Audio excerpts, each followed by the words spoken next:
Welcome to Rashmi's रसोई। प्रत्येक गृहिणीला उपवासासाठी साबुदाण्याची खिचडी मोकळी व्हावी असं वाटत असते। त्यासाठी हा व्हिडिओ तुम्ही शेवटपर्यंत बघा आणि वेगवेगळ्या रेसिपी बघण्यासाठी माझ्या चॅनलला लाईक, शेअर आणि सबस्क्राइब करा। उपवासासाठी साबुदाण्याची खिचडी बनवण्यासाठी आपण हे 2 वाटी साबुदाणे भिजत घातलेले ते मी तुम्हाला दाखवते कसे भिजवून ठेवलेले ते। नंतर फोडणीसाठी 3 ते 4 हिरवी मिरची, कढीपत्त्याची पानं, वाटीभर शेंगदाण्याचं कूट, 1 चमचा जिरं, चवीप्रमाणे मीठ, 1 चमचा साखर। फोडणीसाठी आपण तेल किंवा तूप यूज करणार आहोत 2 चमचे आणि 2 बटाटे मी बॉईल करून ह्याचे हे असे फोडी करून घेतल्यात। हे जे 2 वाटी आपण साबुदाणे घेतलेत मी हे मीडियम जाडवालेच घेतलेले आहेत। हे बघा तुम्ही बघू शकता। आता हे एका पातेल्यात काढून घेते।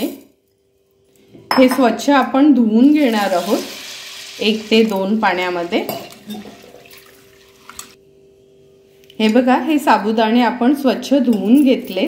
आता ह्या पेल्याने मी हे साबुदाणे मोजून घेतलेले 2 वाटीभर साबुदाणे घेतलेले, त्यामुळे 1 वाटीभर आपण पाणी घेणार आहोत आणि हे साबुदाणे आपण रात्रभर असे झाकून भिजत ठेवणार आहोत किंवा सकाळी जर ठेवले तर दुपारी तुम्ही ही खिचडी बनवू शकता।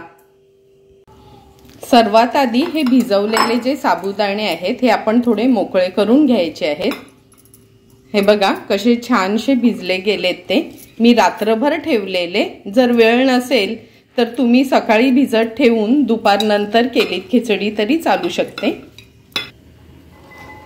हे भिजवलेले साबुदाणे मी ह्या बोल मध्ये काढून घेते। गॅसवर ही कढई गरम करत ठेवलेली, ह्यात मी 2 चमचे तेल घेते। तुम्ही तूप देखील यूज करू शकता।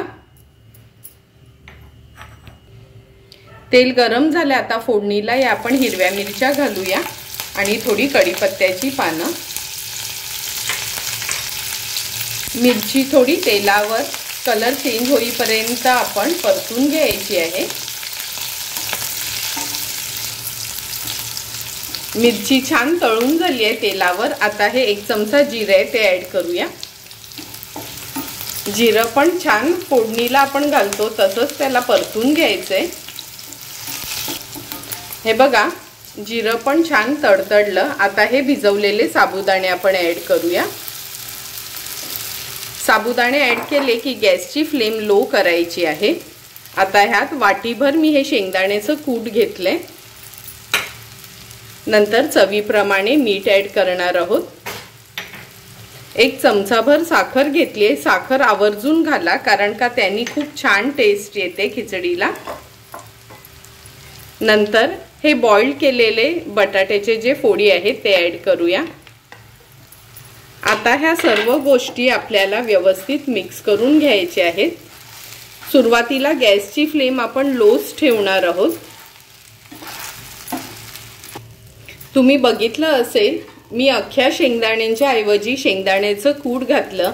हीच आपली स्पेशल टिप आहे। ही खिचडी जर मोकळी तुम्हाला बनवायची असेल तर नक्की शेंगदाण्याचं कूटच यूज करा, म्हणजे हे बघा अगदी अशी मोकळी खिचडी आपली तयार होते। आता एक 5 ते 6 मिनिटांसाठी झाकण देऊन लो फ्लेमवर आपण हे साबुदाणे शिजवून घेणार आहोत। 2 ते 3 मिनिटं झालेत, आपण झाकण काढून बघूया। हे बघा थोडेफार साबुदाणे आपले शिजले गेलेत। आता एकदा हे मिक्स करून घेते। नॉनस्टिकचं भांडं असल्यामुळे ते खाली लागणार नाही आणि अगदी कमी तेलावरच ही आपली खिचडी तयार होते। आता आणखीन 2 मिनिटांसाठी आपण झाकण देऊन ह्याला वाफ काढून घेऊया। हे बघा आणखी 2 ते 3 मिनिटं झाली आहेत। बघूनच तुम्हाला कळेल आपली साबुदाण्याची खिचडी रेडी झाली आहे। एकदा मी ह्याला परतून घेते व्यवस्थित। हे बघा अगदी दाणेदार मोकळी अशी आपली ही साबुदाण्याची खिचडी रेडी झाली आहे। आता ही सर्विंग प्लेट मध्ये आपण सर्व करून घेणार आहोत।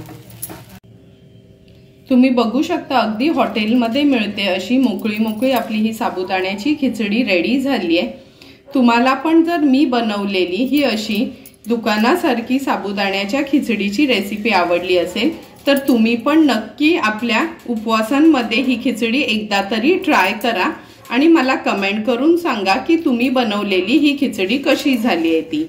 जर तुम्हाला मी बनवलेला हा साबुदाणा खिचडीचा व्हिडिओ आवडला असेल तर नक्की तुम्ही माझ्या चॅनलला लाईक, शेअर अँड सबस्क्राइब करा। Thank you for watching my video.